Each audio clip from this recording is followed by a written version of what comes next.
আজকের মজার গল্প রথ দেখা কলা বেচা। গোপাল সকাল সকাল ঘুম থেকে উঠে দুয়ারে বসে বড় বড় করে হাই তুলতে থাকে।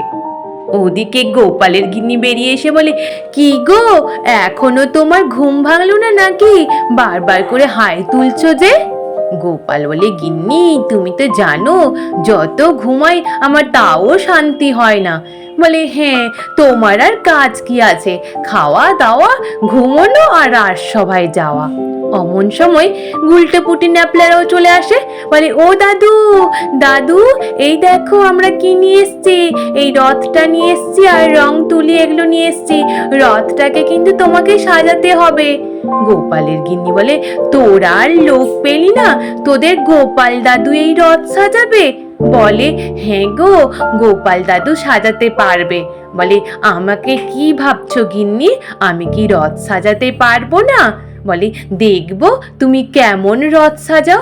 গোপাল দাদু, আর একটা কথা আছে, রাজবাড়িতে যে রথ হবে ওই রথটাও দিদার সাথে আমাদেরকেও দেখতে নিয়ে যাবে কিন্তু, বলে দিলুম। বলে, বেশ বেশ, তোদের সকলকেই নিয়ে যাব। ওদিকে রাজসভা শুরু হয়ে যায়। রাজামশাই বলে, কি ব্যাপার, একটা গুরুত্বপূর্ণ আলোচনা করব ভাবলাম, কিন্তু এখনো পর্যন্ত গোপালও পৌঁছালো না। মন্ত্রী মশাই বলে, বাদ দেন রাজামশাই, গোপালকে বাদ দিয়ে আলোচনা শুরু করুন। বলে, বেশ বেশ, তাহলে তো সামনেই তো রথ, রথের সমস্ত দায়িত্বগুলো তোমরা সকলে ভাগ করে নাও।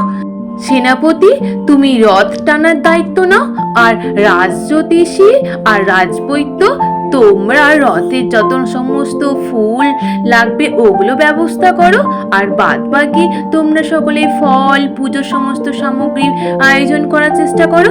বলে, বেশ বেশ রাজামশাই, তাই হবে। অমন সময় গোপাল আসে।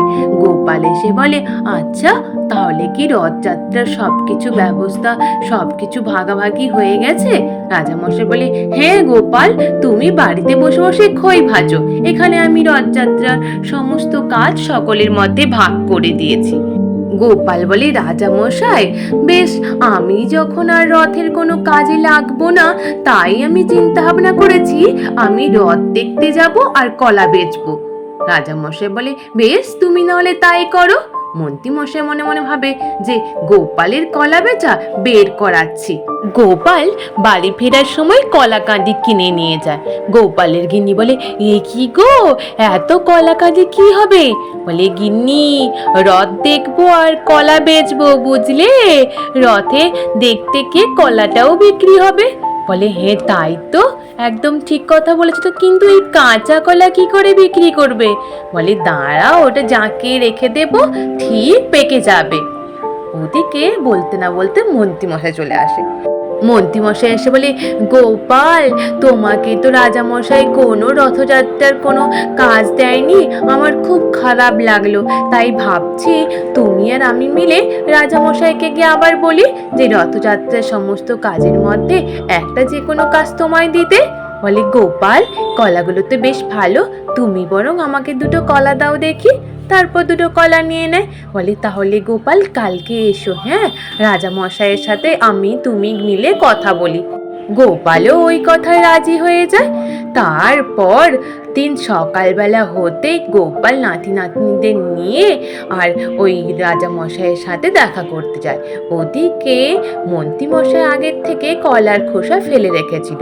রাজামশাই মন্ত্রীমশাইয়ের সাথে কথা বলবে বলে বাগানের মধ্যে যখনই হেঁটে যায় অমনি পা পিছলে পড়তে যায়।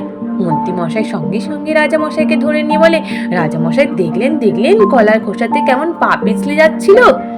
অমনি গোপাল বলে, তাই নাকি রাজামশাই? মন্ত্রীমশাই বলে, রাজামশাই, গোপালের কিন্তু কলা বেচা বন্ধ, কারণ এই কলা বেচতে গেলে যদি কলার খোসায় পা পিছলে যদি ওখানে মেলার ভিতরের লোকজন পড়ে যায়। বলে, হ্যাঁ তাই তো গোপাল, তোমার কলা বেচা বন্ধ। গোপাল বলে, মন্ত্রী মশাই, আপনার চালাকি বুঝতে পেরেছিলাম, আপনার কথায় সাইতে সাই মিলিয়ে দিলাম, তার জন্য আমাকে এইরূপ ফল পেতে হলো। তারপর রাজসভা শুরু হয়। রাজসভা শুরু হতেই রাজামশাই সভাসদদের বলতে থাকে, তাহলে তোমরা সকলে সমস্ত কিছু ঠিকঠাক করে নিয়েছো তো, কে কোন কাজটা করবে? সকলে বলে, হে রাজামশাই। বলে, কিন্তু আমার তো মনটা ভালো নেই। রাজামশাইকে সকল জিজ্ঞেস করলে, কেন রাজামশাই? বলে, নবাব বলেছেন রথের মেলাতে এসে এমন কিছু শীতে নিয়ে যাবেন যাতে উনি সব সময় যেন আমাদের এখানকার রথের মেলা সামনে দেখতে পান। বলে, এটা আবার কি? তাহলে আমরা আবার কি ব্যবস্থা করব? কেউ কেউ বলে জিলিপি কিনে খাওয়াবো, কেউ কেউ বলে পাঁপড় কিনে, কেউ বলে সিঙ্গারা কিনে, এইরূপ বলতে থাকে। তারপর মেলার দিন উপস্থিত হয়ে যায়। রথযাত্রার দিন জগন্নাথ দেবের পূজা পার্বণও শুরু হয়ে যায়। আর ওদিকে নবাব আর উজির এসে উপস্থিত। নবাব উজির আসতেই তখন নবাব উজিরকে সাদরে আমন্ত্রণ করেন রাজামশাই সভাসদরা। নবাব উজির বলে, কই কই রাজা কৃষ্ণচন্দ্র, যে স্মৃতিটা আমি মনে রেখে আমার মুর্শিদাবাদে নিয়ে যাব সেইরূপ ব্যবস্থা কি তুমি করেছো? বলে, হ্যাঁ হ্যাঁ, এই যে নবাব। অমনি সঙ্গে সঙ্গে মন্ত্রীমশাই এসে জিলিপি পাঁপড় এগুলো দেখায়। তারপর এক এক করে সভাসদরা কেউ সিঙ্গারা, কেউ মিষ্টি নিয়ে এসে দেয়। বলে, এগুলো এগুলো তো খেয়ে নিলেই শেষ হয়ে যাবে, এগুলো আবার কি মনে থাকবে?